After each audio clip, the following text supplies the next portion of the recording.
If ever there was a person who deserves or was the embodiment of social justice, of why this country was both founded and upon the pillars it still rests, it's Tina Luongo. I was born in Coney Island in 1967. And Coney Island during that time was extremely segregated.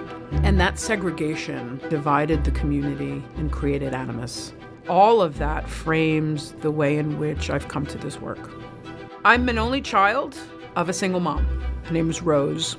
She was known in Coney Island as Rosie the Blonde. She died when I was 23.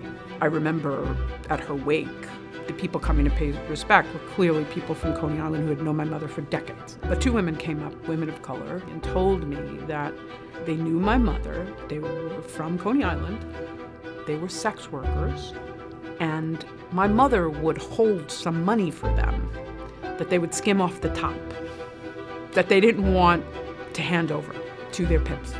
I was blown away by this. And now when I look back, I'm like, of course she did. Of course she did. She created a safety net for women. I think about that story about my mom all the time.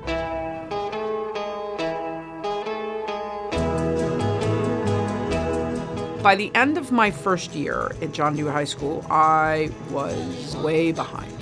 So we were all sitting, basically cutting class, and I get approached by Kenny Wright, and he says, "Are you Tina?" I said, "Yeah." He says, "Are you Rosie's daughter?" I say, "Yeah." He says, "Come with me." And he brings me to room 102. And that's the Council for Unity room. And he introduces me to that time an English teacher at John Dewey High School named Bob DeSena. And he says to Bob, "This kid needs you." And he says, "He's gonna take care of you. You're gonna join this club. Your mom told me you need this." This club was a club that existed in John Dewey High School since 1975. And its mission was to get the kids from all the racial and ethnic divided groups in the school to work together, but mostly to work on community projects. This small program in John Dewey High School had just filed for its 501c3 and become now this official nonprofit. And so Tina oversaw the administration, the finance, the operations, and together we were able to grow this small program in one high school into a citywide project, and then finally nationally. But you can't just do that and think we're gonna change. So you gotta force the system to change, and the way to do that is law reform. So I started as a public defender in the criminal defense practice at Legal Aid, and right after law school. Legal Aid Society is the pushback to the systems that create the oppression. Tina has a phenomenally important job in New York City.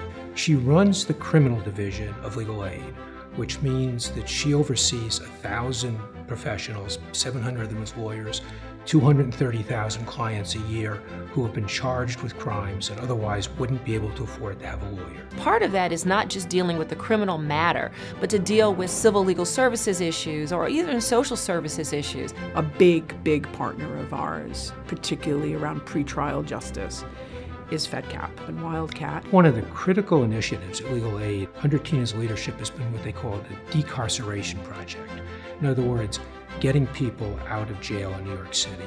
Working with the Decarceration Project introduced us to Christine and Valentina through our Women's Pretrial Release Project, or what we call the Women's Project. Our efforts began with Herb Sturz and Peter Samuels, who really had a concept in mind that we could seriously reduce the population at Rikers. And they were talking about this long before it became in the public's eye. And we weren't in that room with Tina Luongo for more than 30 seconds when my eyes lit up and I thought, we have found the person who could really make all the difference in this effort. This is where I think, you start a program that is representing people directly, but the takeaway is you're trying to change a system. And that's all our clients need, is they just need people who are trying to be strategic and have vision to say, we can address a lot of these different issues that perhaps you didn't even think could be addressed. Whether it's closing Rikers Island, whether it's ending money bail, whether it's reducing incarceration,